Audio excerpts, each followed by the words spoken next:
Yeah, Okay, we are live. we are live. The stock tank, Tevis. Yeah, first episode. Yeah, I think it's a more appropriate name than TNT does P. Yeah, or whatever the fuck Amit suggested. Yeah, whatever. I'm That excited for being said, this. yeah. So I don't know why you guys voted for me to do Enphase. I kind of just set it off a whim, and I was like, I'll pitch what Vitaly and Carlos think is a good stock. And I'll tell you my disclosures on if I hold it or not in a second, but. Um, Yeah, so the votes came in. I don't know if you can bring it up on Twitter if you have it. Uh, Essentially, what we wanted to do for this show was pick four different positions that, or two each, either one, give it to the audience, let them choose what we wanted to present, and like over 40% voted for me to do Enphase. Oh, over Newbank. You want to give that a quick zoom? It's quite small. Yeah. Yeah, Yeah, 41. 41%. We did get 400 votes, so over 400 votes. I think we can do Unity Wow. next week. I'm fine to present that one. Or we can also just throw another poll after this episode and see where people stand if they want to do new stocks. But yeah, 40% of votes. And I think also just kudos to Carlos because he basically got our name. Um, but Yeah. yeah, I just didn't like the meminess of Stonk Tank, but Stonk Tank's perfectly fine. At least I think. Let us know in the comments, please. But essentially, I guess the goal here is that we'll do the pitch. Should be around an hour to delegate and discuss and talk and what our position is and how we're planning on investing in this company. Um, but that aside, um, yeah, we would love to also get different presenters on, different judges too. Like essentially, my real goal for this show would be for Tevis and I to be on the same side of the table listening to someone present. But we don't want to make it just a boring presentation. I want people to cut people off. Let's get a little rowdy. Um, and just have fun. This is entertainment. This is not stock advice. Yeah. so one thing I will say is that Enphase has been a company that I've just been very excited about. I mean, given like Tesla is my largest position by a long shot, I've never invested in it, and I've come across it a couple of times. Like, should I invest? Should I not invest? But I've never actually invested in it, and I don't know very much about it beyond the surface level. So I'm really excited to see or to learn more. I guess Uh, no pressure. I have invested in it. Okay, so you do own it. Okay, cool. I do own the company, very small amount. I bought it at $164. What's it at Let's now? party. Actually, I think it's up quite a lot today. I bought it like a little bit ago. It's at 175. I bought it a little, like, I think a week or so ago. Well, we were sort of looking into this company. I was doing my DD, and I'm pretty quick to make a small position on a company that I like, and I saw enough to make me quite excited. So, um, yeah, should we just jump into it from there? Yeah, let's go. Okay, let's get started. So, um, essentially, for me, the way that I saw this company, or essentially what their mission is that um, solar is going to be a massive total addressable market, right? Um, and I maybe I can share my screen on this as well. But the energy consumption for, let me bring this up actually. So, Yeah, what is I'll bring Enphase this up. first of all? Like, what do they do? Okay, okay. Maybe we start there. Like, explain like I'm Uh, five. so this is a solar company, okay, and what we're sort of planning for the total addressable market is for about 30+% of energy is going to come from solar. So hoping that a lot of houses are going to have solar panels on them, but it's underneath that really counts. Okay. It's the inverters underneath them. And traditionally, how a lot of inverters actually take the energy from the solar panel and actually apply it to your house is through what's called a string inverter. This is a long list of inverters that are connecting a bunch of solar panels to bring electricity down to your system. Okay. So Um, Enphase creates the string inverters used in solar no, panels. no, no, no, no. No. This is how solar works. Okay. Okay. So a string inverter takes in power from all the solar panels. The problem is it works similarly to like those old Christmas tree lights, is that once one light bulb goes out, the rest of the string goes out. Okay. Mhm. And so the problem is that a lot of the old solar panel systems would work as well as their worst inverter, not the opposite way around. Okay. So Enphase created a system called a microinverter, and I don't know if they were the one that created it, but they perfected it for sure. And it's to actually separate each one of the solar panels into their own devices. And so if one goes out, it's affecting one panel, not the whole grid. Okay. And so you can have a much higher level of energy intake due to this system, let alone all the actual optimization that they do through the solar panels to actually bring in more power. So quite exciting. And throughout. That's not our slogan. Sorry, continue.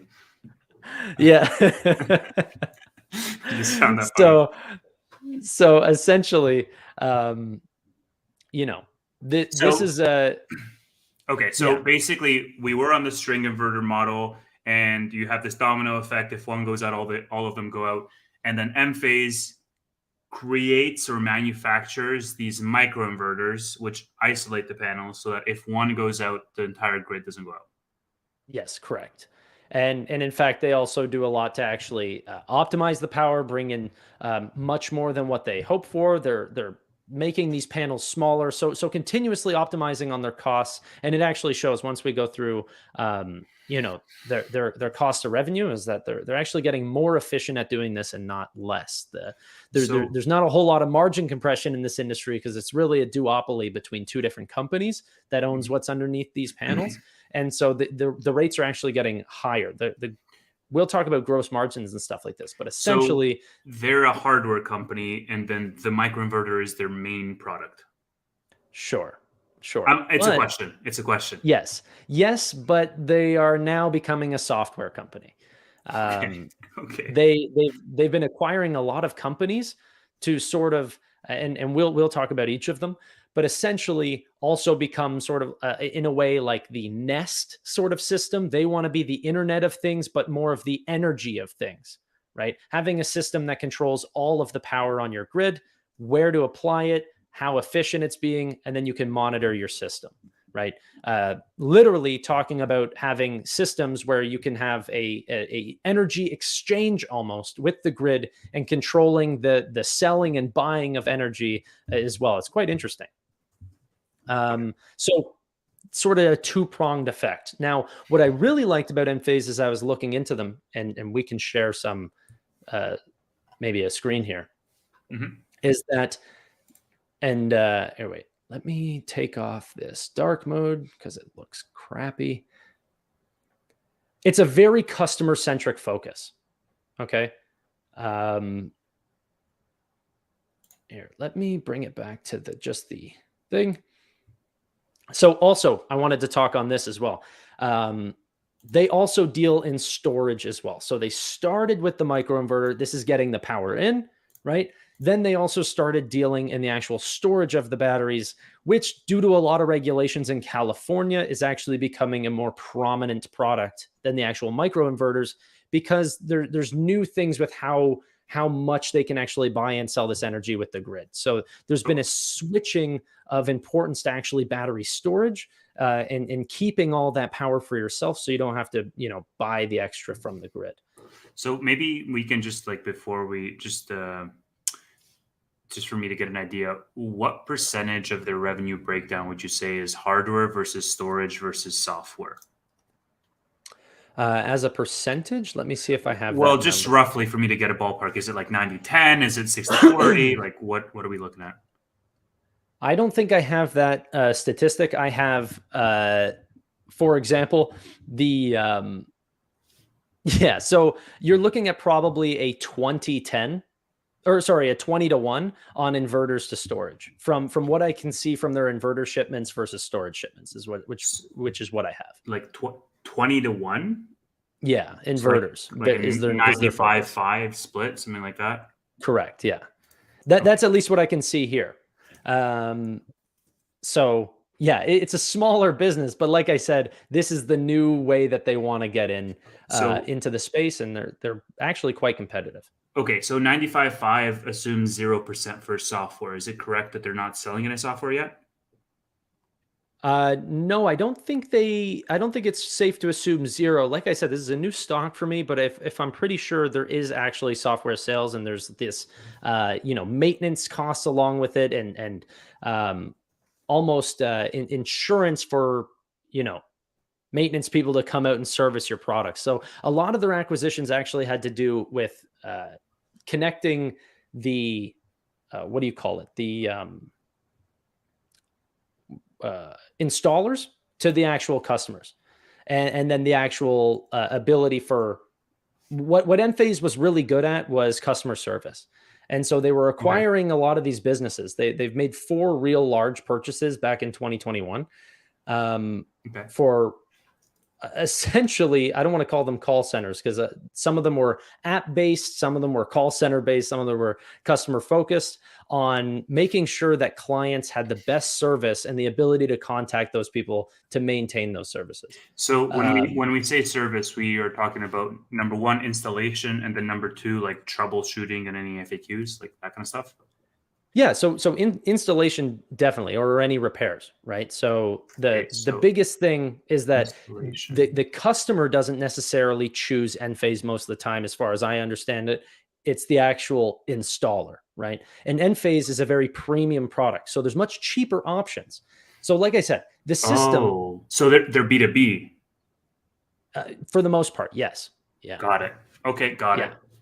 it. But also they're maintaining a large amount, or a large network of installers, 1,400 different installers, So worldwide. how does the installer system work? Is it like a few like major companies that choose who are their suppliers, or is it more like smaller mom and pop shops, or like how does that break down? That I honestly wouldn't know, but there's 1,400, different companies that they're working with to actually do this. So I'm sure that's not all large or large producers. I'm sure that's a mix of mom and pops and large places. And they're a fully international business, by the way. Okay, so they operate in multiple countries. Yes, very many countries, very Okay, many. cool. Sorry, I'm just taking notes Um, so I can actually like participate actively. Um, yeah, cool. let me show you a revenue breakdown uh, of their growth, either in US or international, because it's quite interesting, as they're growing very quickly internationally, after just a few quarters ago. Okay. Tell me if you can see this slide here, or maybe if I do this, that might be better. So as of Q1 2023, they're doing more business internationally than in the US. Correct.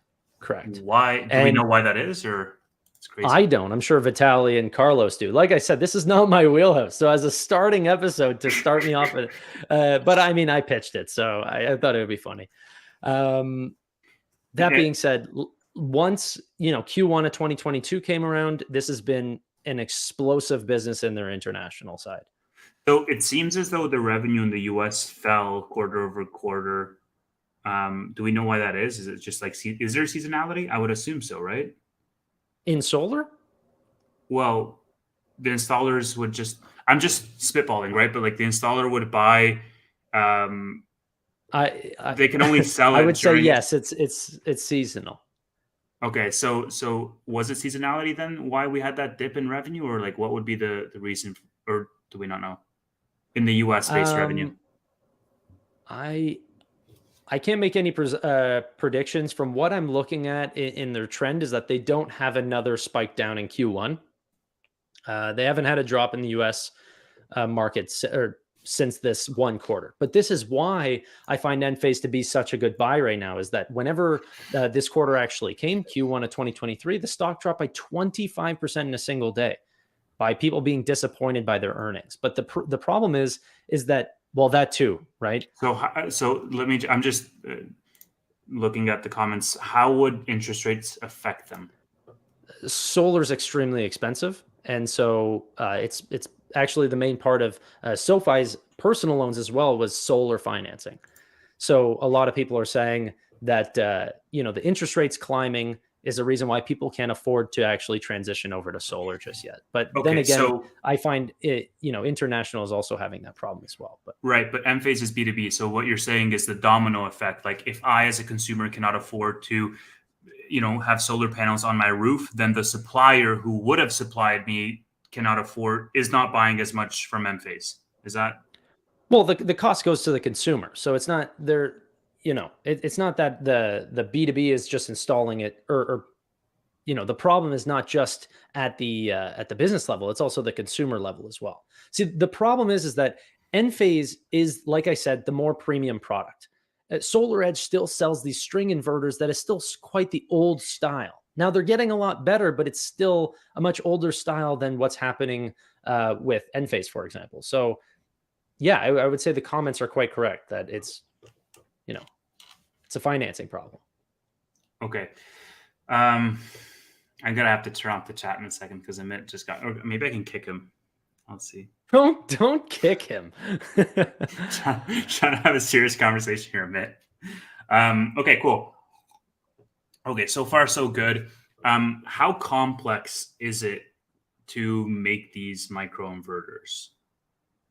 That is a question I have no. You're asking about a moat, right? Yes. So, like, Yeah. okay, from what Vitaly was saying last week, he was saying that, and I think even you said it today. SolarEdge and Enphase basically make up a monopoly in this space. Why? Yeah, I think 90+% of the market.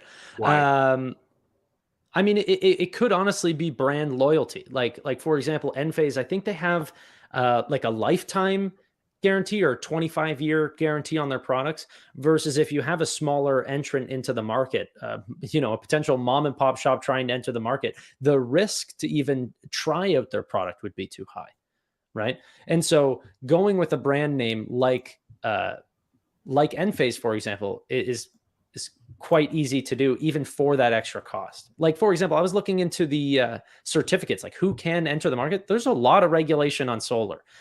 The funny thing is, though, is that solar Enphase putting out a lot of new products have all the regulations and all the certificates for every country. Like, there's, you know what I mean? They're just such a large name that they can continue to hold that moat. How the manufacturing problem of like how truly hard it is, I don't know. That's a Vitali question or a Carlos question. Let's talk about what's most exciting for me and why I actually started looking into this company. Well, so just one thing I was going to say, sorry, not to like fall into another Yeah, no, rabbit no. hole, but like I'm looking at this company from the ground up, right? And so I would just imagine that this would be a layup for Tesla to get into this space for their solar business because they already do the storage, they already do the installations, they already do the solar panels. Like, is it just a matter of making their own, microinverters to disrupt? Like, they already have the entire infrastructure network set up. So that's why I was asking around the moat, like what makes okay, I would like let's just say Enphase and SolarEdge they can compete with each other get with 25-year warranty, all this other like nitty gritty stuff. But like, what's stopping Tesla from doing this? Like I said, I'm not sure. I'm not sure of those actual small details. The parts that I really like is obviously, well, there you go. The parts that I really like is the total addressable market is huge. The growth rates from now till even 2030 or even 2050 is so great for all different alternative energy sources, whether it's nuclear, solar, or wind. All of them are expected to grow at massive rates. Solar being some of the cheapest, so it's obviously going to grow quite quick. Can we And address this?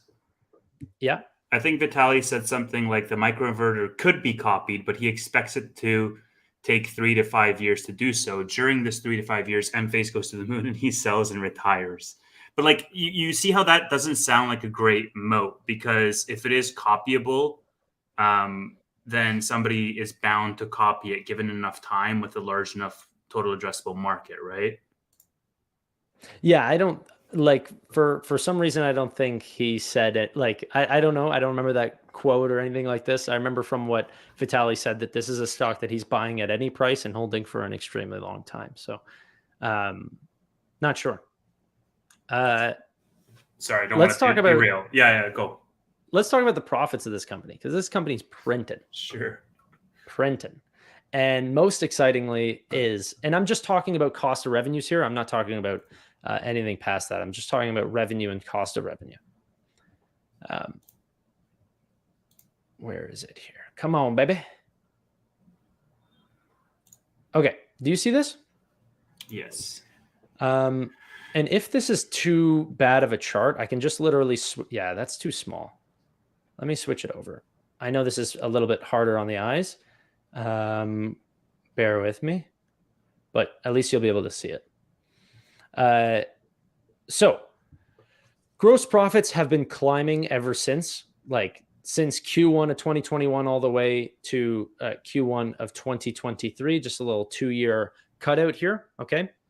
Cost of revenue, however, and as a percentage, that gross margin has been climbing, especially in this last quarter. We're looking at almost a 46%, gross margin on a non-GAAP basis. Is that just Versus, because they're launching their software like more prominently? so I didn't even talk about things like Clipper Creek, for example. So they're also getting into things like EV charging at the home, right? Okay. So Enphase has sort of sported this idea and I spoke about this a little bit on the SoFi Weekly, which is funny to say, but they sported this idea that they could get to a single house with a single installer and sort of show off that they have a $2,000 total addressable or serviceable market for that house. Okay. After they've added Clipper Creek with EV charging, after they've added storage, after they've added all these, apps and what am I trying to say? Software solutions, is that they really have about a $12,000 serviceable market for that single house. Okay. So lately, what they've been doing really in 2021, acquiring all these new companies, everything like this, is that they've massively increased their, average revenue per user. Okay. So, but like Enphase, this is the part that I'm not getting is like Enphase is not a B2C company. So how can they, like, if I have different installers, let's say, and I don't So know, but like, they're if, not B2C. It's just the majority of solutions are chosen by the installer. okay, sure. So what benefit is it to the installer to, if he comes in to install a solar panel on my roof, for him to also upsell me on the storage, to also upsell me on the EV charging, to also upsell me on like using Enphase's software? Where, like, is there any ecosystem benefits, or is that up to the discretion of the installer? Well, I'm sure there's probably sale incentives. The more that you sell, the higher bonus rate. I'm sure that's across any sort of But Solar Edge would sales also chain. have that, right? I'm sure. I'm sure. But like I said, this is a more premium product, and for the installers that do like that Enphase solution, that micro inverter solution, right? Then they're going to upsell them. And I'm sure the actual take rate for the installer is higher because there's a larger profit margin. And even if you go and look into the gross margins at SolarEdge, they're much lower. You're talking about 33% in that range. So having a 46% is why I really like. Why do You know, they vary that much? well, I'm sure because it's an extremely premium product, like I said. But in terms of the nitty gritties of why one company can offer it at such a lower solution, I don't actually know. I haven't been in this game that long. Like I said, guys, to anyone that's coming in at this time, this is a stock that I've been in for a week, and I offered to pitch this on a whim. Okay, so So yeah. what I'm just thinking out loud in the moment is like, if Enphase can have a higher margin, it's either they're selling at a higher price point and they have some type of value proposition that installers are willing to buy Enphase even though it's more expensive, or the end consumer is willing to buy a more Yeah. expensive panel with Enphase installed, or they can do it much cheaper, and the difference in their cost of the goods sold just dives into their margin. So I'm just trying to understand, like, or I mean, I would, I don't know, like where the software plays a part, or the option three is that Enphase is getting into software, whereas SolarEdge is not, and this is just, the software margins contribution, right? Like if I download a subscription for a year for their software, then obviously that goes to the bottom line for the margins. I just don't know which one of those it is for Enphase, because each of those paths is sort of telling on like where this sits relative to SolarEdge. Yeah, like I said, I'm not sure. I'm not sure. Um, what I did think was quite interesting is, and I don't know if they're a sandbag style company, kind of like SoFi, but their next quarter outlook does not excite me at all.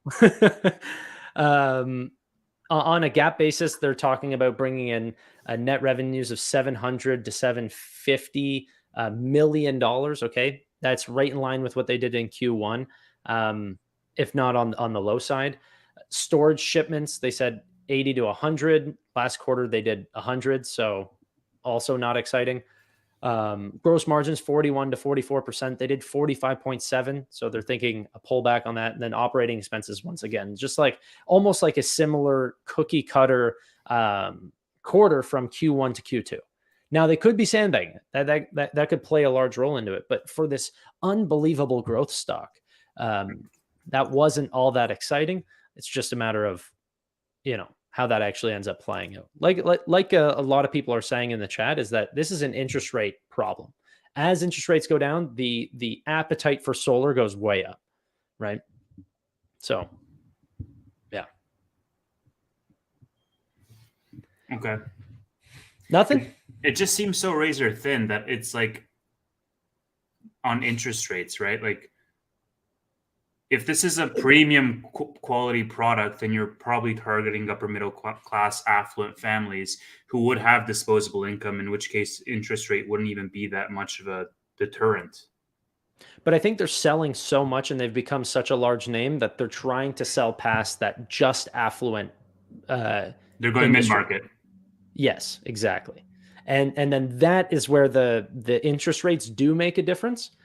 And like it's not that they're not selling. It's not like an upstart problem where their industry has just come to a complete stop. Every quarter versus the last, they've sold more than their last quarter. So even in this interest rate climb, they've still been climbing, in their business. So it's still making large strides. But does it have a negative effect? So the problem, or I guess the problem and solution, is that if interest rates do come down, they have that tailwind and a great product, and the solar market, total addressable market, is also on their side, and regulation and government incentives are also on their side. There's a lot of push for this company, and that's exciting. Okay, so I'm going to tackle a couple of things that you said, but I'm curious, is all their manufacturing in the US, or where are they manufacturing out of? I'm not sure. I'm sure multiple places across the globe, just because of how much they're into the international markets, that I wouldn't see why they wouldn't have factories there. Are microinverters one size fits all, or do they have like a premium or economy version? Yeah, there's a bunch of different inverters. In fact, they continuously put out. This is also another reason why I like them. Thank you for bringing that up, because a lot of what I want to say is that stuff that I've read about and just completely forgetting. Is that the time in which they're inventing these new products is actually quite quick, and the multiples, like the what does Elon Musk call that? The what is it called? Orders Like of whenever. magnitude. Thank you. What a beautiful answer, Tevis. Thank I'm you. in your head. Yeah. The percentages in which these microinverters continuously get smaller, more powerful, more cost effective is unbelievable. Like all three of those check boxes hit each time that they come out with these new products. I mean, it's very, very exciting. So, following the new product developments at Enphase is also quite as exciting as following this Yeah, stuff. it's like a Moore's law type of, like every Sure. several years they like cut in terms of how many transistors they need, and the price Can we falls. Yeah, go ahead. Can I pivot over to the stock real quick as well? Sure. Because I'm talking company, right? Let's talk about the actual valuations. But there's also a bunch of interesting stuff here that we can definitely pick up on. But yeah, let's Like pivot to this what? talk. Well, Uh, what are you talking about? What are you talking about? like this was interesting to me. Read it. Sorry, I was reading Earth Creature's comment. Do you also think there could be a macro catalyst, such as the 2024 election? Typically, Democratic leaning governments will push solar while Republicans will stick with fossil. Can that not greatly affect the dollar, the revenue? Yeah, I mean, I think I saw, like Vitali posted this on Twitter a couple of days ago that Biden had visited one of their plants and is planning to put like $60 million or something like that. I mean, I'm sort of making the making the pitch, but yeah, I mean, like Democratic governments are going to support solar as a renewable energy source. Republican governments are probably going to be more hesitant to do so. If you're leaning one way or another from a political landscape for 2024, like to what degree does this company rely on those incentives as a I whole? don't. I And don't can, even think it's. I don't even think it's like that. I think that the way that I would think about it is that solar is getting so extremely cheap. There was a not IMF. That's so dumb. It was like a International Energy Conference. I forget the name of it. IEA, is that what it is? International Energy Agent or Association. And they said, by solar will be uh, the largest form of power by 2027. That's their prediction. And that is so unbelievably close as a prediction. But the cost of solar is getting so cheap. And the real exciting part is that I think all countries, not just Republican or Democrat, is that what's going to push their country forward the most is cheap energy. Okay, cheap energy will allow a lot of things to get done, and I don't know if it will get to a point where this becomes a bipartisan issue. But I don't think that people are so hard stuck on the idea that they can't support solar. I don't believe that. well, I mean, look, it was one of the bear cases for Tesla for a long time was the regulatory credits and was the basically like government subsidies and incentives that people were giving them to the point where Tesla had to completely be profitable without them to quell a lot of the bear sentiment, because it's just a fact of life that if the government giveth, they'll also taketh away when you have a new government. Yeah, yeah, but I do think they're different like problems. I find Tesla to be more of a like a what do you call it, environmental problem, and I think that solar, although being an environmental problem as well, is also an energy consumption problem at a better price, and the economics make more sense on the solar side to push a country forward. You know what I mean? Because although Enphase right now, or at least in this conversation, has been geared towards a retail sided space, solar is needed in every industry. Energy is needed in every industry, I should have said, right? And so they're like, Enphase is working on the commercial side. There's utility side. There's all sorts of different things. So I do think that as solar continues to have those orders of magnitude in terms of leaps in innovation, that every country, similar to AI, will need to adapt or die in a way, because it's just going to be that cheap. How well read are you on the unit economics of solar? Like, can we Nope. like what would the average savings for me to get an to solar power my home, let's say, what would that look like, right? Like, I'm just trying Yeah. to think of So how enticing this is from a user perspective.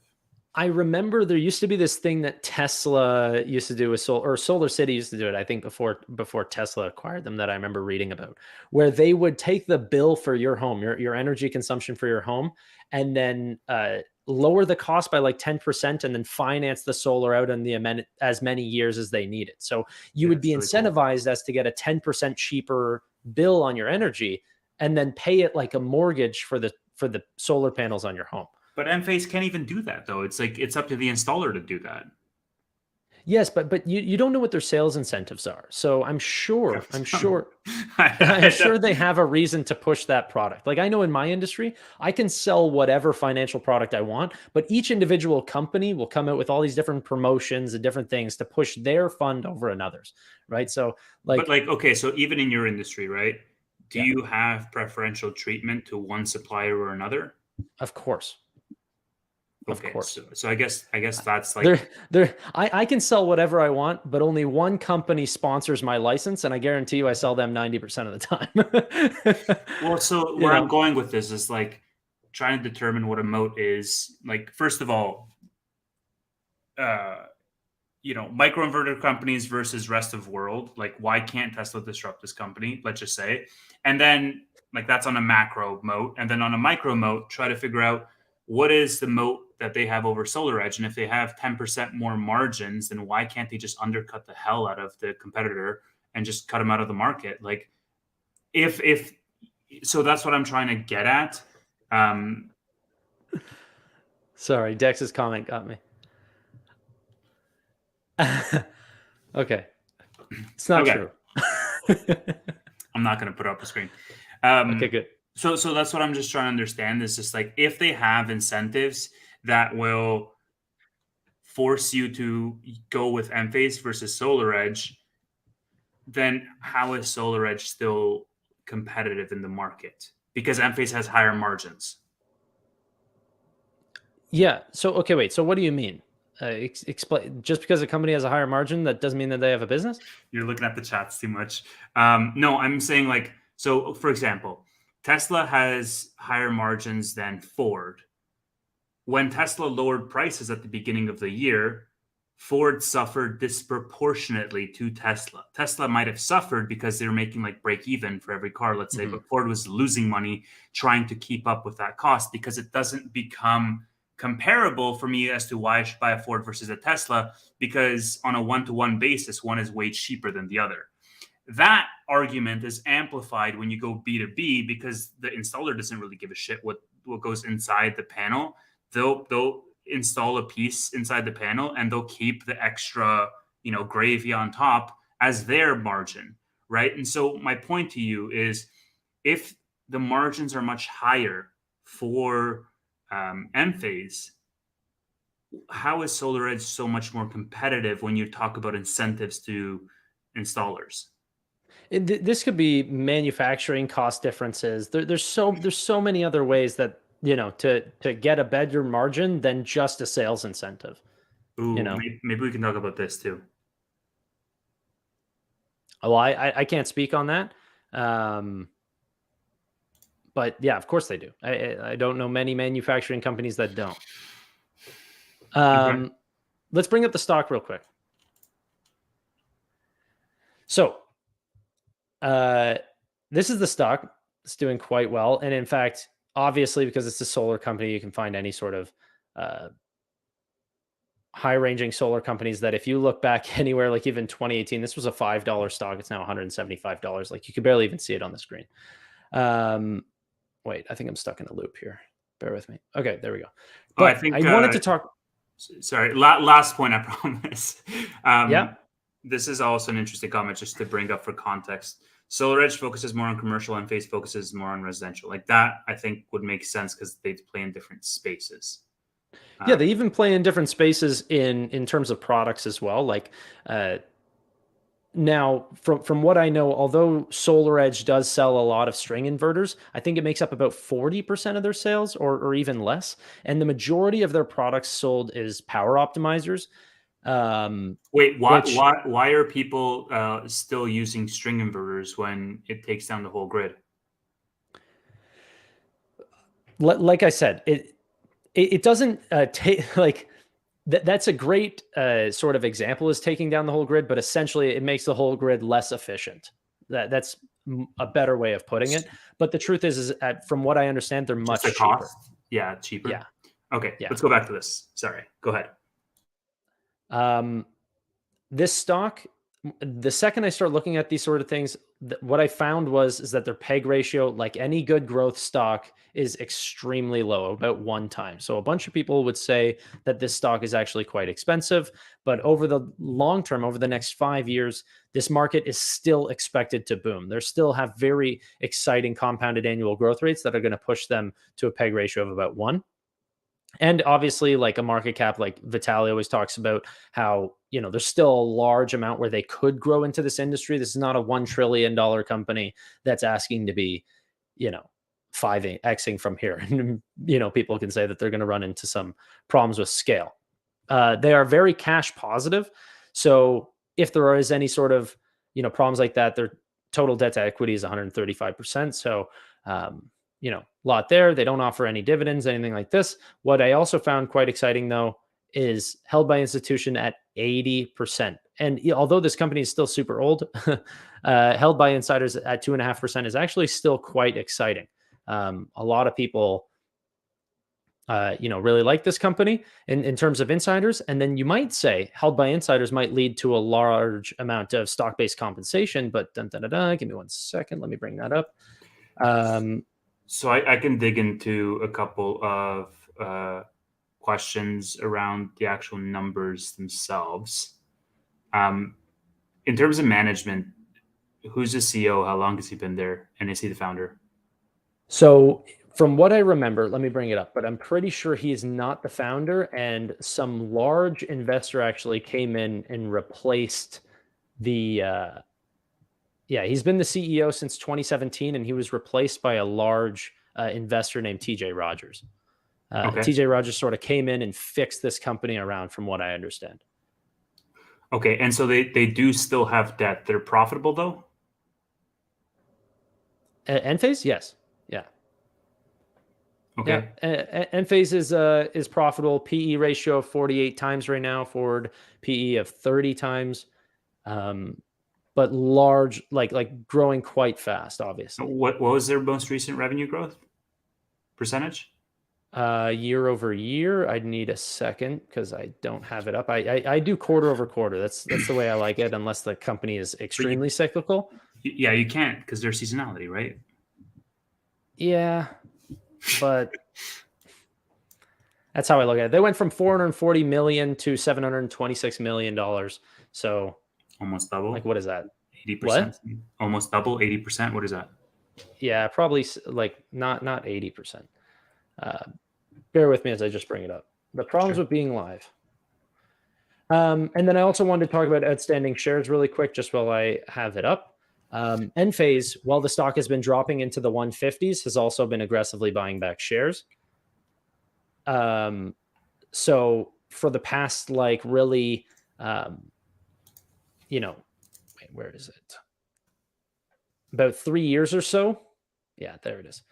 For the about like little less than 3 years, the stock shares have actually stayed pretty stagnant. Although they do have stock-based compensation packages, they do buy back their own shares, keeping it quite flat. So you can kind of trust on management to keep those shares relatively in the norm. It did bump up during COVID just because they were really trying to grow and did acquire 4 separate different businesses.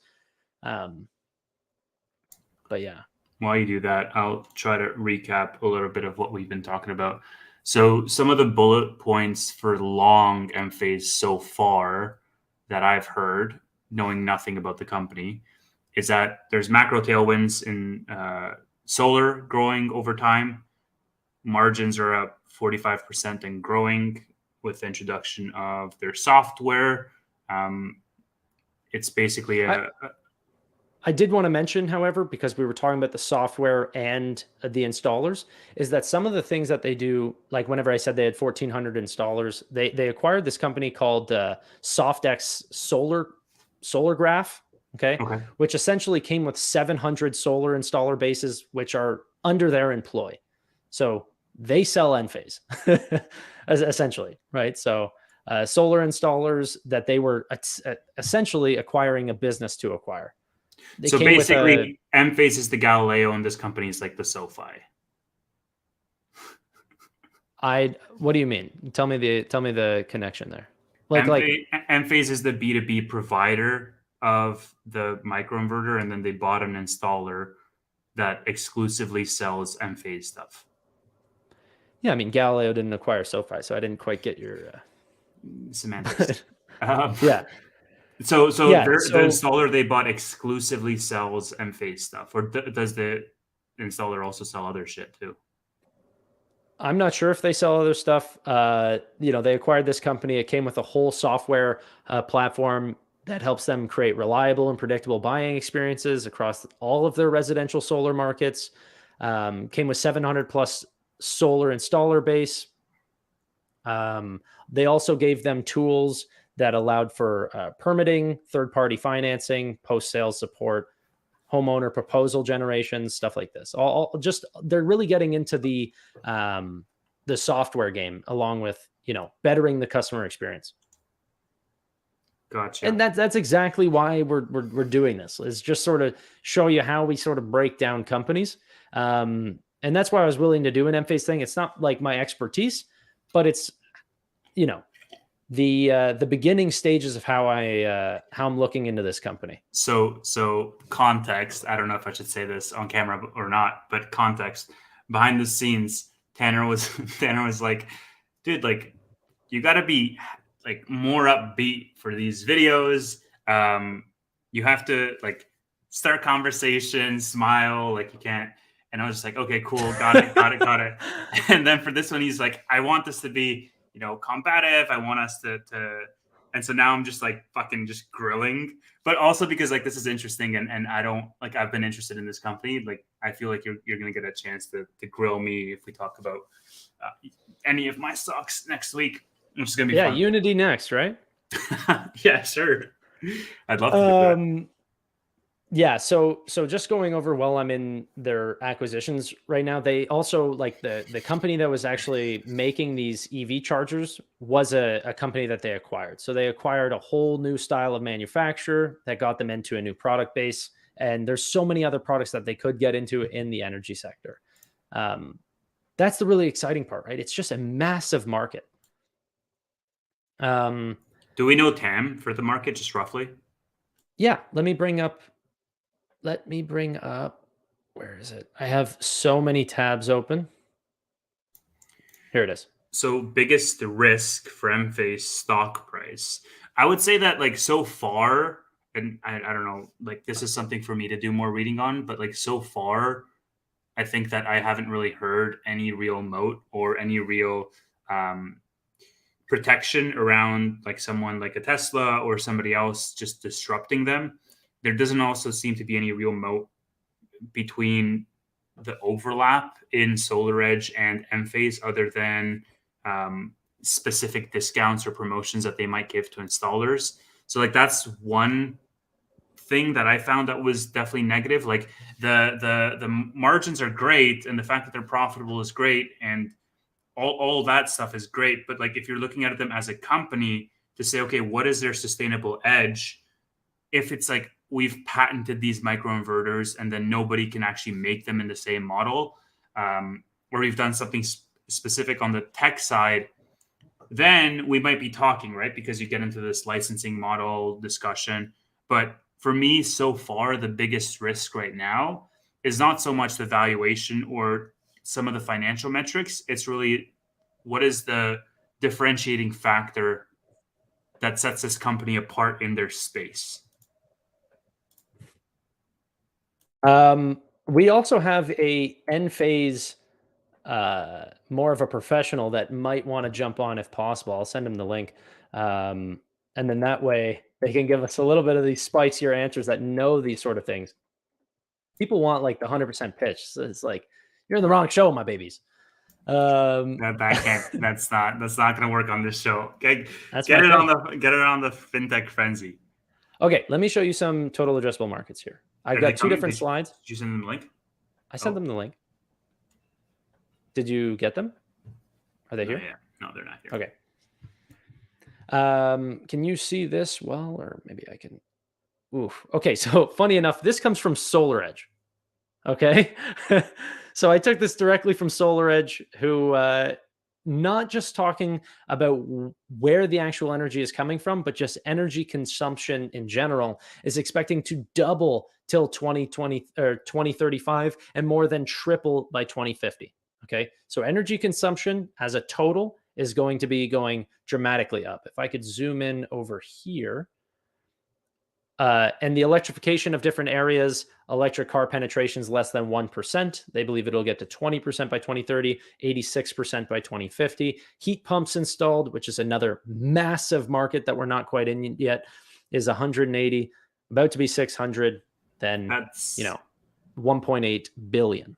that's heat pumps. I remember specifically Tesla was talking about this in their investor Yeah, but day. you know what though? I don't like the fact that you said that you say this, because I think you're never going to find a single company. They're It's my like only it's like baseline. saying They're my only baseline. Like no, I no, no, have no. zero But the context idea, on solar outside of them. but the idea that a single or two companies can't thrive in the same area. It's like, Bell can't grow because Rogers exists. It's like as if they're not all going to be creating a market because the market's so large. It's like you could say, oh, how could SoFi grow if there's a different fintech? It's like they're all expected to grow. Yeah, You know what I mean? but you want to pick the winner in this space is my point, right? So like if the market is right now a duopoly with two major players, how does that split? Like how does the pie get split in two ways where now it's split in two ways, right? Like how like who takes market share from whom, and are we picking the winner in that space? Like that's my only Right, point. right. And Carlos, Carlos, welcome. What's up, Tevis? We finally meet. Yeah, I met Vitaly a Hi. couple of days ago, and this is like Somebody said Enphase, and I was like, and he What? spawns. Can I show one more slide just before Carlos answers all the other questions, and then I rescind into being a judge? "Oh, what we're doing? Okay, let's do it." Okay, so if you could pull up my, oh wait, I'm not sharing it yet. Carlos, we just had a bunch of questions about the actual product, the total addressable market, these sorts of things that honestly, I was in the deep end. I was in the Shark Tank and I was deep end. You getting bit? Okay. You getting eaten up? Yeah. So in terms of actual renewables, however, they took this outlook from some Bloomberg study or whatever that was done. And by 2050, this was one of their scenarios. So there was more of a nuclear scenario and other different ones, but this was their green scenario, assuming that solar was actually going to make up 32% of the total energy consumption by 2050. So yeah, Of what? Of the planet? Of all the I energy can actually used? click. I can actually. Oh, actually, I can't hear. But if I remember you got correctly, them- yes, it was. It was the planet. But let me The go whole ahead and planet. actually bring up that article. The whole planet. I'm seeing some familiar names here up in the chat. You guys, these troublemakers. Yeah. So one of the things that Tevis kept bringing up was the idea of a moat. Why can't a smaller manufacturer come in and start designing these microinverters? Let's just start with this first, Carlos, and then we can get into the moat conversation. Mhm. How much market share does each company have? Of what? What do you mean, each company? I'm guessing the inverter or under the panel sort of market, whether that's between SolarEdge, Enphase, or we've talked to several installers on our channel, and so you could say roughly, let's just say roughly that it's 90% between the two of them, and Enphase is the larger of the two, and then you could say like Tesla and some of the all other players are making up the rest of that market, right? And that's just of the install base that we currently have right now. So market share that should answer that. That's just a good starting point. What was your other question, Tevis? So how does that 90% shake out between Enphase and SolarEdge? Let's just say that now, let's say that 60% of that is Enphase, and say 40% of that is SolarEdge. in retail though, specifically. What do you mean in retail? Well, because I think in terms of actual inverters, SolarEdge does more in terms of units shipped, right? SolarEdge, no. SolarEdge it's a fundamentally different system than what Enphase does. So, I mean, do you understand at all like how solar panels or solar systems essentially work and what the difference is between a SolarEdge system and an Enphase system? Zero. So the way I described it on the show was that there's string inverters, which essentially are taking the power of all of all of the solar panels, and if one of them goes down, then essentially it's really problematic for the entire grid. Versus microinverters, each individual system is their own, and so if one panel goes down, it's not affecting the others. Am I correct in that assumption? Yeah, there's bits of it that are true, but just to explain it this way, your solar panels create DC energy. Households run on AC energy. So at a certain point, that energy needs to be converted. Okay. On a solar edge system, the DC energy feeds from the panel come into a single inverter box on the wall. That box transforms the DC to AC, and that's what you use in your house. On an Enphase system, the inverters are placed on each individual solar panel. So you are creating AC essentially at the panel. Now, what happens there is if you have one single inverter that's converting the energy from DC to AC, and that inverter fails, you lose production. That's a big problem with a solar edge system. Now, look, I had both systems. I had a solar edge system that was installed initially, and it failed on me for 4 months during the highest part of the year where there's production. And I got rid of it. When I looked at my contract, they actually I paid for an Enphase system, but they installed a solar edge system because it was cheaper. And I had to basically call them out on it and say, look, put on my fucking roof what I paid for. And they went back in, ripped everything out, put an Enphase system, and I haven't had any issues since. Okay. So that at least explains like the basic difference between the two. So what was your other question about addressable market, or what was the first question that you asked, Tevis, regarding the inverters? No, so you answered it. Like, that's what I wanted to. So right now, for me to get a solar edge system, let's say, the only benefit is just a cheaper cost. What are some of the other benefits? Honestly, it comes out to being a cheaper cost. They're both essentially using the same panel makers, right? They're like most of the solar panels are made in China. No one can really compete with them on price, so they're made by other companies. And then you either get a solar edge installer to come and install that system on your roof, or you get an Enphase system. Right. Or Tesla. Tesla makes their own. Tesla is their own beast in this. Why doesn't Solar Edge make inverters on the panel itself? What's stopping them from doing that? They just have a fundamentally, it's just different approaches. Do you know what I mean? It's just a different approach. They feel like say that's more cost effective. And they do have what are called like string optimizers. So they have optimizers on the panels that try to optimize the voltage. One of the arguments for having the energy converted to AC at the panel is that it's more efficient. And ultimately, the more efficient the system is, even if you're paying a little bit more for it over the life of the system, you're generating more power. Does that make sense? And to Tanner's point, there's no single point of failure. I've had one inverter give me an issue, and they came out the next day and they fixed it. So I have 26 panels, and then I only had 25 for one day, and I didn't lose any production. Oh, can I speak on that, by the way? Sure. I was looking into the company's net promoter scores. Even just quarter over quarter from Q4 to Q1, their net promoter score globally went from 71 to 75, focused mainly on their customer service. This is Enphase? Their Enphase, yeah. Mm-hmm. And then their net promoter score in North America was even better than that at 77 points. Well, look, is really high. I can speak to that. Okay. Part of the problem that I had with the solar edge system is when I got on the phone with those guys, to be blunt, they were fucking assholes to me. They kept trying to make it seem like it was the installer's fault or it was the electrician that was out there servicing it. Everybody was pointing fingers. And in the meantime, I had a system on the roof that wasn't producing electricity. Okay. When I went to my Enphase system and I had one issue, I got in touch with them, and immediately the next day they sent somebody out. Even Battery on one of the, Battery, the CEO of Enphase, on one of the earnings calls, one of the statistics that they track is how long does it take Enphase to pick up the phone when an installer calls on site, and they were able to reduce that time by 2 minutes. You have a CEO that is focused on something as minute as that. You've got a guy that is really understanding what people need, and here's the reason why, guys. Enphase and Solar Edge, they'll have some installers that will install systems directly, but most of the time they go through an installer network. So they train people on how to install their systems, and then the installers go out and sell the systems. All right. So if you have a company and you're installing, say, 25 of these systems a month, If you have any issues with these systems, that eats into your profit margin. They call it, you have to roll a truck. Now a truck has to roll to back to that customer and fix a problem. So reliability is huge. I mean, I lost a couple of bucks on solar, right? To me, the end customer, it's not a big deal. But what does it cost them to send that guy to come to my house and fix the problem? That's one of the reasons why, by and large, across all the installers that we've talked about, they overwhelmingly prefer Enphase over SolarEdge.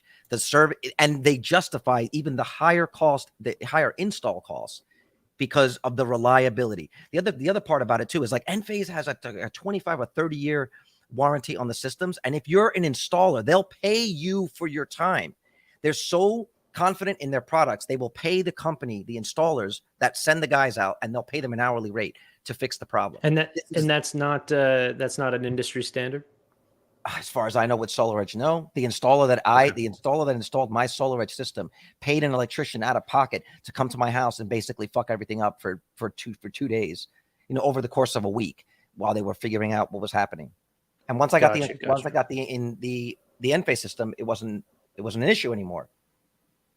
And then we were also talking about the idea of like you said, rolling out a truck right now, or at least back in the day, was selling these microinverters. Today, it's also with EV chargers, storage, their software apps, that sort of energy of things, or Internet of Energy, maybe I'll call it. Or the energy arbitrage, yeah.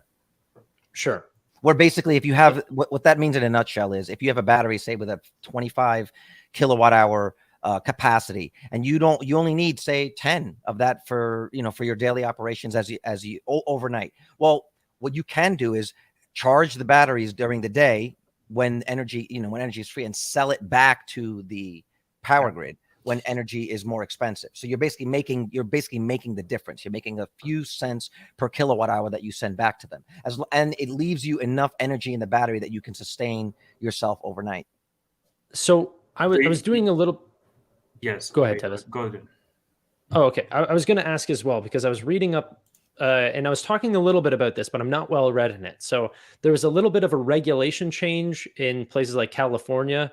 You probably know exactly what I'm talking about. NEM 2.0 to NEM 3.0. Yeah. And I heard that it completely changed the way that they're planning on selling. Is that before that this is part of the energy arbitrage, I guess, is that it was much more beneficial in NEM 2.0 to sell the energy back to the grid versus NEM 3.0, where now they're more focused on battery storage. Because obviously, I guess selling it back to the grid is not going to be nearly as profitable. So they're just saying about storing the energy themselves. I guess my question, or what I'm asking from you is, how does this relate to Enphase in terms of, is this more profitable because they might be selling batteries more? And maybe what percentage of their revenue breakdown is that sort of battery storage? Well, I'm not actually sure. I know that their battery division has been growing, but I'm not actually sure how that's been hitting the bottom line. And Tesla, for example, will not sell you a system anymore unless you have a battery installed, and you can no longer, or maybe they changed this recently, but you used to not be able to buy a battery for your solar system if you don't have like a la carte. So, but I think that's changed just recently. I think that they changed it, and then I think that had more to do with battery capacity, like how many of these could they make versus. Sure. Yeah. Now, as many incentives as there have been, and that people have taken advantage of to get solar, I think what they're finding is that people are making money on this. And as you know, there are players and there are lobbyists that are pushing back, right, to try to slow the adoption of this. So yeah, NEM 3.0 is not necessarily a good thing. You're not going to be making as much money, and so basically they want to have people with higher capacity systems. But the truth of the matter is that I think that's not the way to look at it. You've got to look at it what it costs you, what you get over the life of owning the system, and then the additional value that it adds to your home, right? And when you look at things like EV charging, we're only going to need more energy, and the energy is free from the sun. Capturing that energy locally, right where it's needed, also saves transportation costs that are associated with things like fuel, right? So that gets more of these fossil fuel vehicles off the road. And so I think even as a homeowner, my system costs me $26,000. It generates about 11 megawatts of energy per year. I'm not completely in the black, because my system was spec'd out before I got EVs, but still an overwhelming majority of my electricity bill is gone. Even with having two high capacity EVs, my overall bill has gone down, and I'm paying literally zero for the system. Now, if you don't have EVs, let's say you go and get your system spec'd out. When you install the system, effectively the next month, your electric bill goes to zero, and what you're paying off is a loan for the system. So once that system is paid off, you are generating free power for the rest of your life. Like, what is that worth? Right. Yeah. So is everything plug and play with each other? Like, can I have, let's say, Enphase inverters on my panels and then some other company's storage system for me to still leverage the energy arbitrage?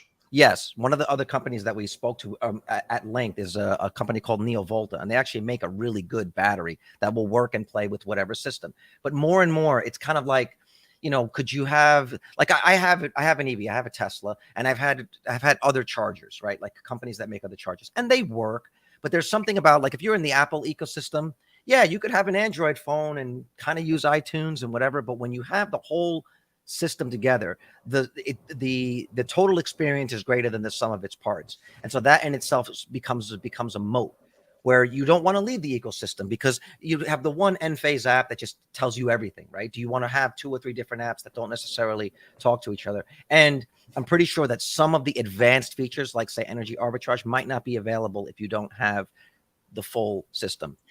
So you pay for the app. It's a subscription cost, I'm guessing. Or is it free? It comes when you install the panels. It's your way of, it's your only interface. And there's not much that's user control. Like, you can't do anything on it. It's mostly to read the data that the system is producing and see if there's an issue. Mm-hmm. So there's no margin on the software products, even in terms of like warranties on their products or anything where they might be accepting some sort of fee over time, or right now there's nothing to monetize. The software is basically just a UI for you to see what the system is doing. Right. That essentially, I mean, I'll pull it up for you. And then what about this sort of as a possible like energy marketplace? Is there not a talk about that to sell back to the grid? Like, is Enphase not talking about, like, I don't know, potentially taking a cut in those costs in some sort of faction or anything? I mean, that's a good question. I'm sure that they could take a small piece of it, and there are ways that they could offer subscription services, but I just don't think you understand how, like, none of that is even needed. How we are so early in this penetration. If you just, there's something like, what is it, like 100 or 200 and something million roofs in the United States. We're at about 3 to 5% penetration. Now, once you get past 5%, it's a critical mass, and that's it. It's off to the races. This is the adoption is going to happen. I just like, as I'm reading it from like Solar Edge and stuff, they're saying, now we're at 11% capacity now. So in terms of solar. Yeah, that's what Solar Edge said back in 2019. They said the solar capacity was at 11%. Capacity. So I never understood that. Solar capacity. It's not about capacity. It's not about capacity. It's about penetration. It's about how many people, what is the rate of people that are converting to solar? You got to understand, look, solar is just, it's ridiculous, dude. It is a clean energy that you actually feel good about investing in. There's tons of governmental incentives that are pushing people to go in this direction.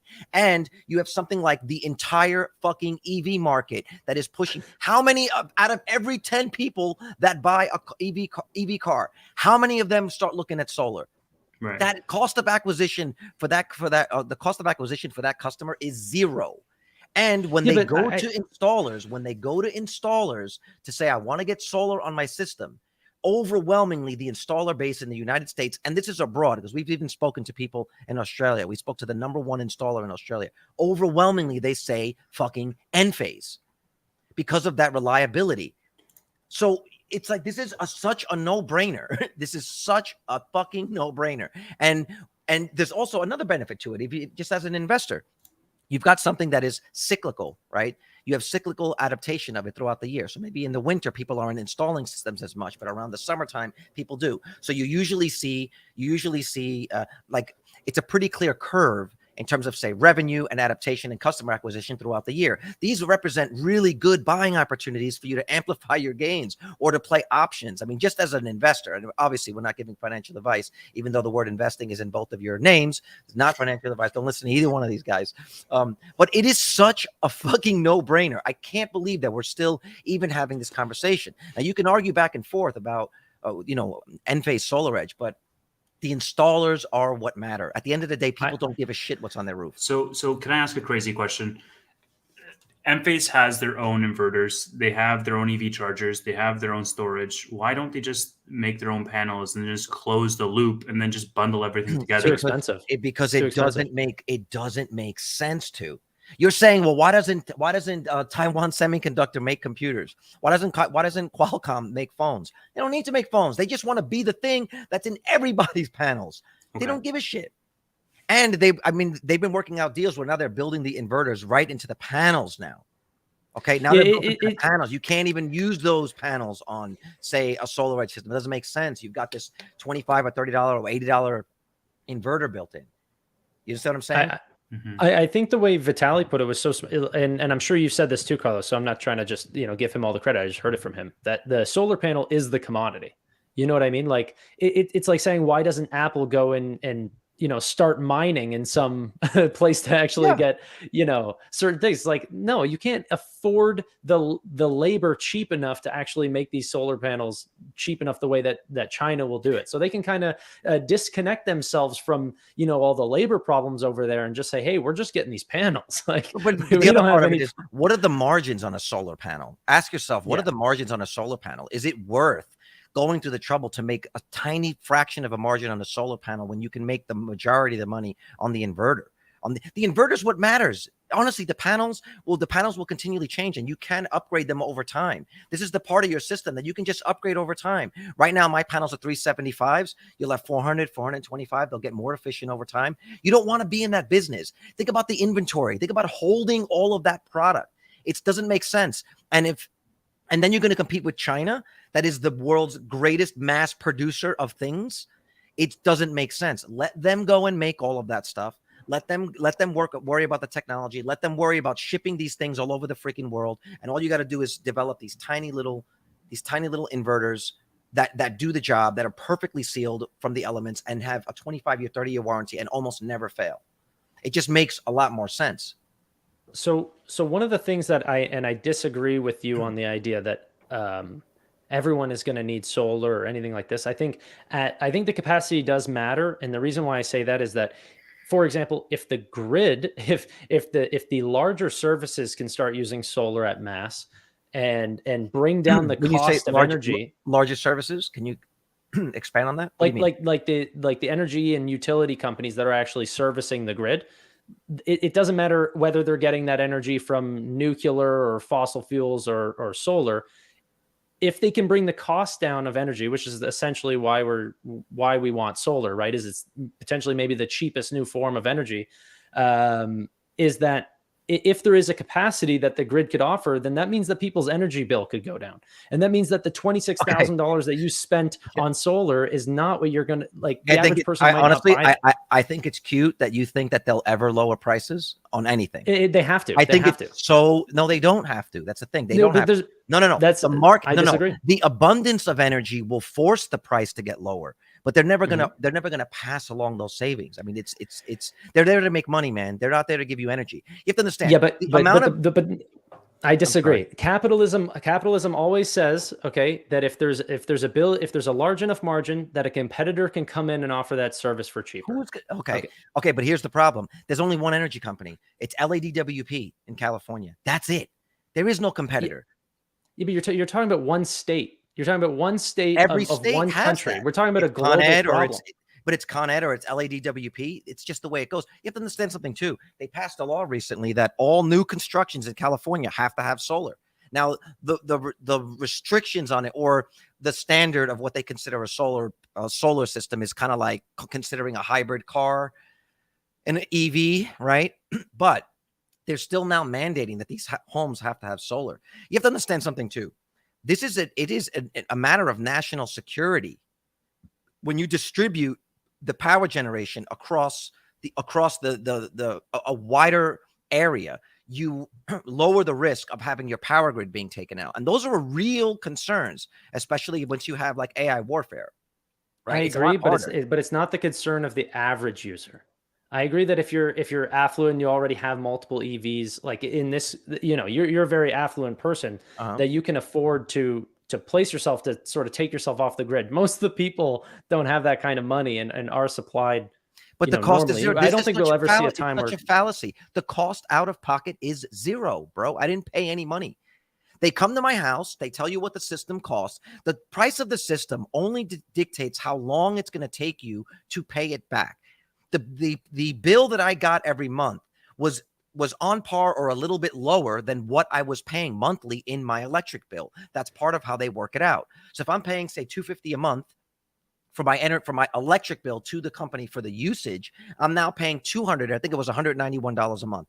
$191 a month, paying back a loan that will say a 6-year term will eventually end. I'm buying gear. I'm paying off equipment. It's a loan.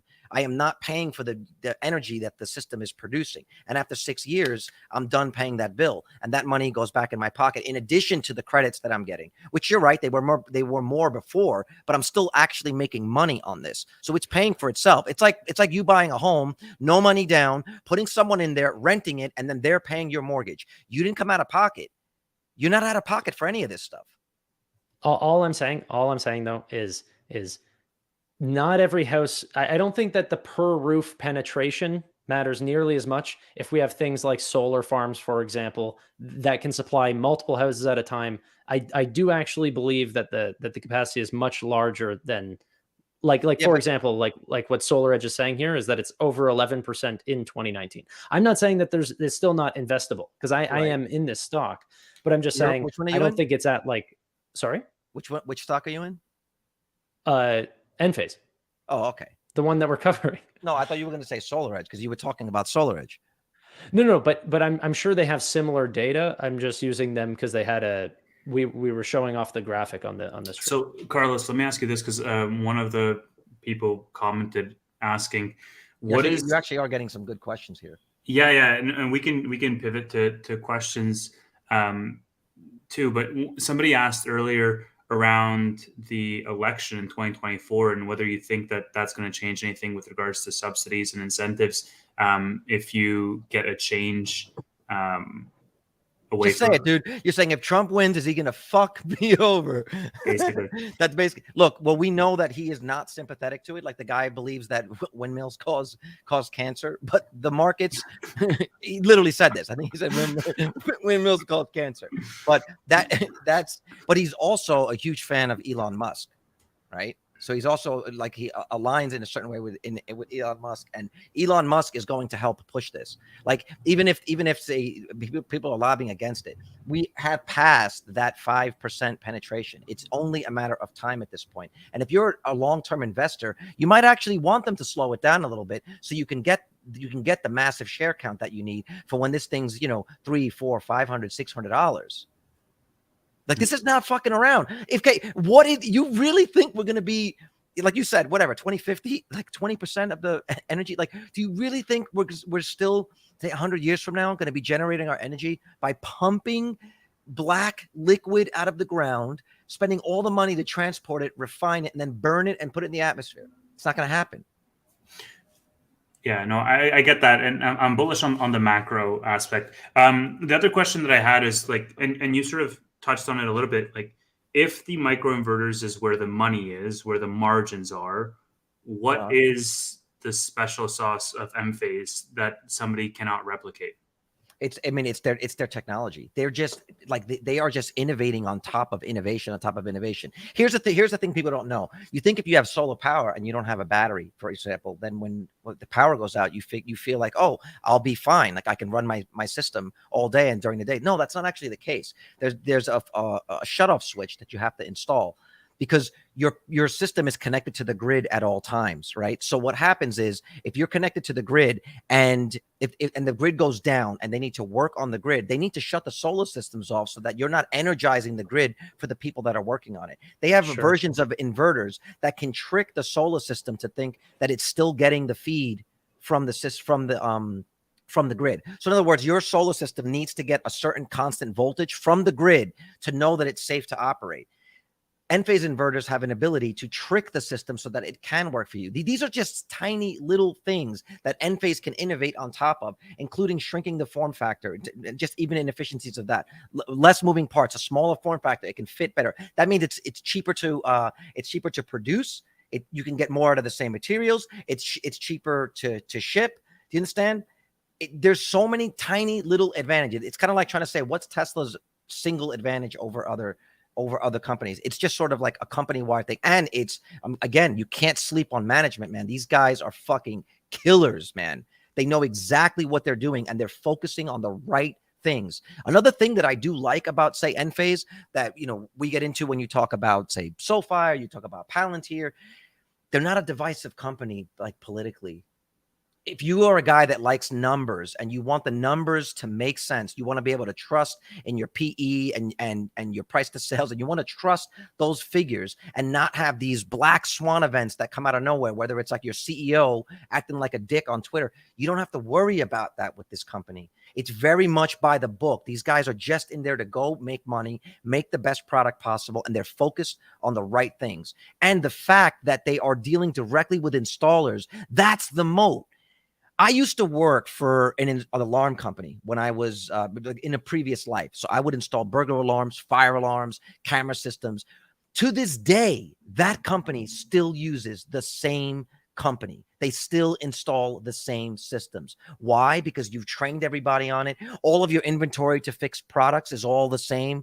You know how hard it is to get a company to change over an installer, to change the company that they're using that's supplying them the products. It also, if I'm using a new company, it's very hard for me to vouch that for a new customer. So a lot of what we would do in that business is I would say, look, if you want to know how our systems are, why don't you talk to this person that's had a system for 7 years, right? And I could call up an old customer and say, just talk to them. And they'll say, yeah, they came in here 7 years ago. I haven't seen those guys since. You just don't get that. You know what I'm saying? It's really hard. It's like saying, like we talk about, how do you just replace Google now? It's bookmarked. It's so deep. And we're only You're talking to the wrong guy there, but but you get what I'm saying for search, right? I'm saying you're like, what are you? We're talking about 50 or 5 to 10% if you want to argue about the exact percentage. It's such a small number, and it's only gaining traction. You have very positive legislative programs that are pushing people towards this. And then there's the word of mouth effect, right? There's the word of mouth effect. What do you think the effect is when a house goes down, when a neighborhood goes down and there's a blackout and there's 2 houses on the block that have power? Yeah. What do you think those neighbors do? Yeah, it's advertisement. You know what I'm saying? What happens in Texas when they saw the effects or the results of not having backup power?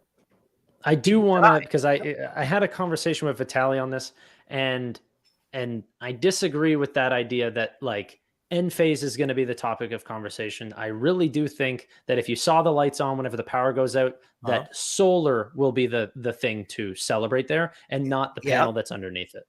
And then what happens? They go, but that's my point. Yeah, no. But then what happens? You go, hey, you got a solar system. Oh man, that's pretty cool. What does that person do? Hey, look, why don't you call the company that installed mine? They'll come by and they'll do a consultation. And if you got 7 quotes, and if you got 7 quotes in the same neighborhood, 5 of them are going to be Enphase. No, what happened? I get that 100%. Enphase I get wins, that. man. So Carlos, you said you have both. Can you talk a little bit about like the price points? Like how does it compare in terms of like installation cost, and then I don't know, maybe the total cost of Enphase versus SolarEdge? The total cost of Enphase is slightly higher, but understand, my solar company tried to pull a fast one on me.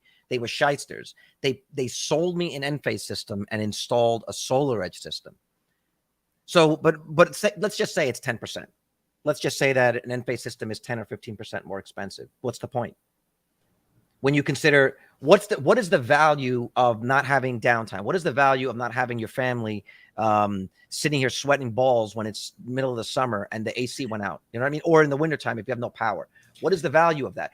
You know what I'm saying? Like in terms of the value of reliability, it's very hard to quantify that. not only that, but if it's, $0 out of pocket, then fuck it. It's just like what, 3 extra months. Then I would have to be not, paying back this loan if I go Right. for the higher system. It's like easy to switch. Exactly. And you have to understand, the installers are going to push you that way because they know even if they can get you on the lower price, they might have to roll a truck to your house to fix a problem on a SolarEdge system once or twice a year. And here's the thing too, when your Enphase system goes down, if you have a problem with it, you're still producing. So customers are going to be a little bit more relaxed if there is an issue getting out there because you're still producing. When my SolarEdge system would go down, I was furious. I'm in LA. There's never a cloud in the fucking sky, and I'm burning 50 kilowatts of energy a day. I'm not getting. You know what 50 kilowatts is? A Model Y's battery is 75 kilowatt hours. I'm basically raining down on my house is almost the capacity of a Model Y battery every day. And that's just with my system. I have plenty of space to get 20, 30, maybe 30 more panels. So you're talking about, I could be getting 200 kilowatt hours a day just on my little footprint. It's a ton of power that you're losing. And if you paid that money and I'm paying that bill every month and I'm not getting my system installed, that makes for very upset customers that turn into bad reviews and also poor recommendations. So SolarEdge does get some people on the lower price point, but I think that, you get what you pay for, right? So I'd like to know two more things, and then maybe, unless Tevis has something, we wrap after that. Do a quick hour 30. So they're talking about expanding. Not you. We have been, and then you. No, you but I'm saying, like, damn. All right, guys. All right. We've been struggling to do it for an hour. Okay, you know what? Don't ask me questions. What is your issue? What's the holdback? What do you not? What more? Okay, here's no. It's not about. It's not a. I don't think that with companies that there's necessarily an issue. It's how good can things be to actually afford this multiple, right? Okay, the market cap, dude. The market cap is what, $20 billion. Market cap doesn't mean anything. That doesn't mean anything. No, it means everything. It means that determines your multiple, brother. That determines. Yeah, but versus things like what? how fast they're growing.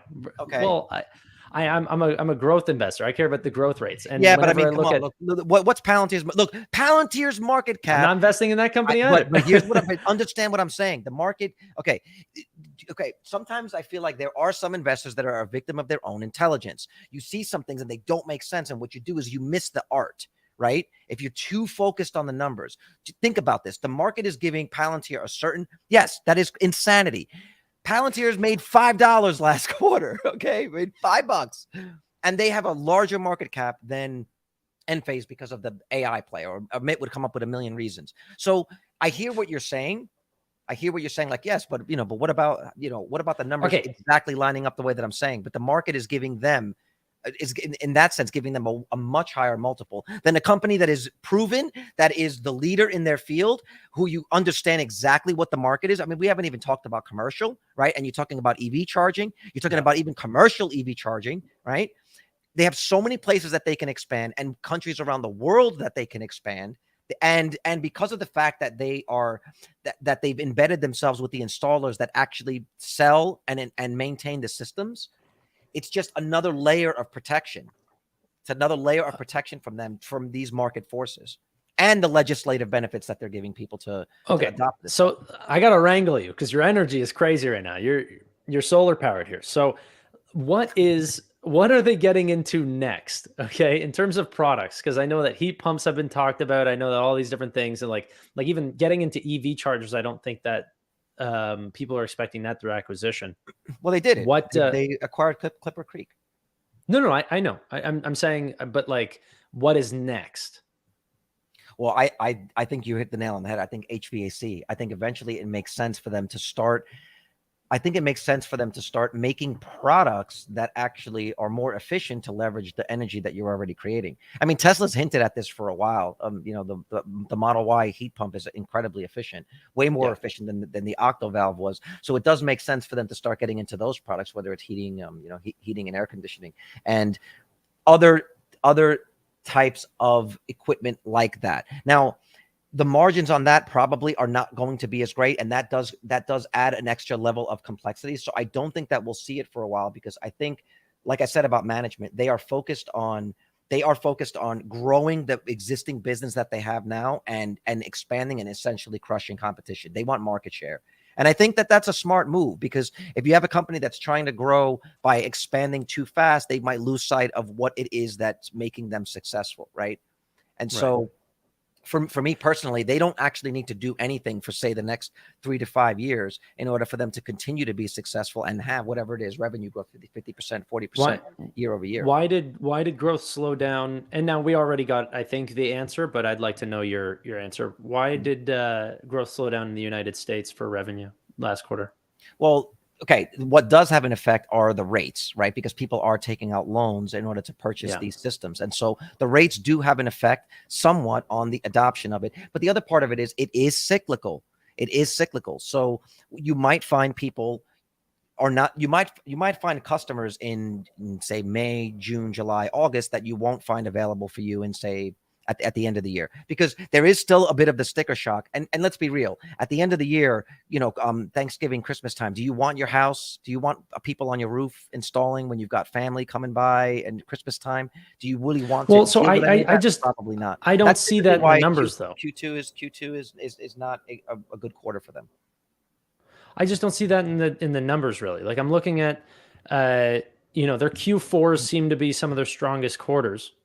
That's I don't know. I'm looking at Q2 here being a very slow quarter. That's what they're expecting. Q1 seems to be a slow quarter as well. That's what we see like across the board. I'm looking historically. Mm-hmm. Are we going to see that okay, so I'll just tell you what I'm looking at. Q2 2021, I see 4% growth rates. Sure. Yeah, just throw it up. Yeah, because we actually got a finance junkies in a few minutes, so let's make this the last thing, or maybe take a question from somebody. But before you even go there, I think I know what you're saying, or I'll just offer this up and see if your question's still relevant. They're not selling to customers, dude. They're selling to installers. So the installers. No, I know, but you can say it's cyclical, but I'm seeing no trends. But no, the installs are cyclical. The installs with the customers are cyclical, the ones taking out the loans. But these companies do have inventory that they need to keep stock so that they can install these systems. Do you understand? So if I'm an installer, you're going to have, depending on the number of systems you install a month, you might want to have, say, 3 to 5 installs worth of systems in your place so you can immediately go and service a customer tomorrow. So what you see is a lag between the inventory that these installers need versus the installs that they actually put in. And that's where you get something like rates that might affect when these installers bulk up their inventory. Do you know what I'm saying? Yeah. No, I agree with you that it's just because the B2C market is one thing, that doesn't mean the B2B market is the same. Exactly. In terms of their next quarter guidance, and I think that this also played into the factor, I know that there was a couple things that played into why the stock dropped so much for whenever last quarter came out, but that makes an exciting buying opportunity. Like I said, Carlos, I did buy this stock. I'm now a shareholder. I'm proud of you. You're a smart man. Everybody like and subscribe. Yeah. Okay, tell us about Q2 and potentially why you're buying, and then we'll leave it off there. Well, Q2 is typically a bad quarter if you go back and you look historically. And like I said, it's not immune to macro forces, dude. I mean, the rates have continuously gone up over the last year or so. People do have less disposable income, and this is not necessarily on the top of their list, right, of things to purchase. And whereas, say, someone like Tesla, I'm just going to say Q2 was one of their strongest quarters last year, or was their strongest quarter. Okay, but what were rates back then? Last year, yeah. No, I agree. So I mean, those are a big deal. Those are a big deal, and I'm not sure when the IRA kicked into effect, but you might get some people that are just holding off on waiting to purchase the system. It doesn't mean that solar is not going to continue to be adopted. It's like you said, it just represents an incredible buying opportunity if markets are looking at things quarter over quarter, but you know where this company is going to be in 5 years. I don't want my company to continually shoot up and raise their market cap gradually over time. I want these pullbacks. You want some of those pullbacks, especially from the retail, from the institutions that need to show profits, right? Or the ones that are trading the stock. you want to be able to make money on that. Now, I'm not saying that you trade it, but that's just represents a good buying opportunity. What's the stock at now? 160, 160 something? 170. It had a 5% jump today. All right. Okay. Well, these are still prices that were roughly the ballpark of where we were about a year or so ago. Yeah. Like I put a bunch of money into Enphase in I think it was May or June of 2021, and it was around 140, and I sold it at around 300, and that's what bought me a Tesla. So now even management is buying back shares. They're buying like crazy. Right? They're buying like crazy because they understand where this is going. I think somebody had a question about what are price targets and whatnot. I mean, this at $20 billion. How does this company not at least be a 5x from here? How do we not get to $100 billion? If Palantir made 18 cents and a MetroCard, and I don't agree with comparisons like that, but I do think that there is a long growth rate. But okay, if you're looking at one company did one thing doesn't mean that another company. No, I'm not saying it's because Palantir did that, but I'm saying think about what Enphase is providing. Enphase is providing energy. Everybody needs energy, man. Everybody needs energy. And if this is where this is going, and keep in mind, how many Teslas did people sell? How many Teslas did they sell last quarter? 400,000, right? Not all of them are going to get Tesla systems. Yeah. So, and other companies are selling EVs too. There are other forces that get people into the solar mode that are outside of Enphase's control, like direct control, and all of it benefits them. So, thanks, Carlos. I really do appreciate it, man. That was awesome. No, that was fun. That was fun. Is there any other questions before we go? I don't think so. Well, Tevis finds a question. I just want to say, guys, this is the first episode of the Stock Tank. Okay? Oh, was this it? Yeah. Look at wait. Let me. I'm doing an outro here. Okay. So essentially, what we want to do, Tevis and I, we kind of want to be a little bit of the judges here while we get a material expert or a marketplace expert on. I tried to fill in for that Enphase. You couldn't find anybody else. No, you did great. You're my top pick for sure. Carlos, maybe you can answer this real quick. Do Enphase converters come with the panels, or are they installed separately? They're installed underneath the panel. They're like a loose product that's installed under the panel. And I think they have a deal with Panasonic or Hyundai, where they are building them into the panels now. So basically, do the panels just come pre-baked and then they put the inverter in and then they send it to the installer, or no, it's done on site. On site. So when the panel is made, the inverter is also installed.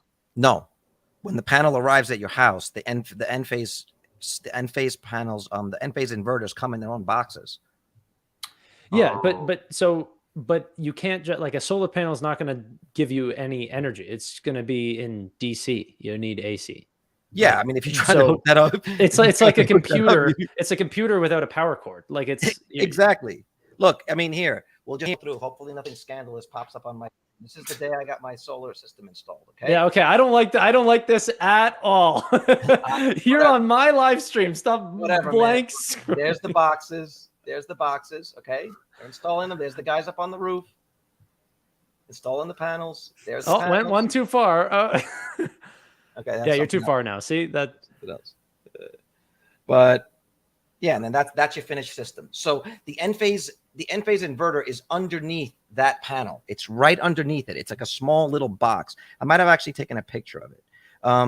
Actually, here, if you can see, this was a commercial installation that I saw in a parking structure out here in California, right? So here, so this is in California, and this, oops, that's my wife.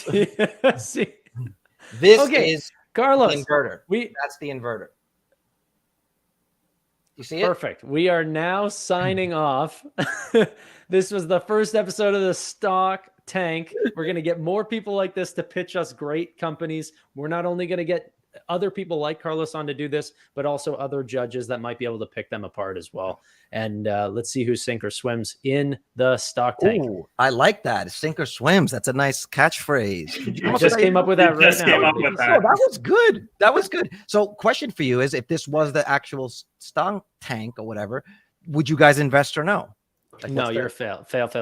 Honestly, man, when it was Tanner presenting it, it was just like automatic no investment for me. But I think you picked up a lot. Why? What did I miss? What did I miss? You see, I say we vote him off the show, and you and me do this thing and take this thing to the moon. Yeah, let's do that. First You guys- episode. Get the We're gonna fuck do a out. poll. Do a poll.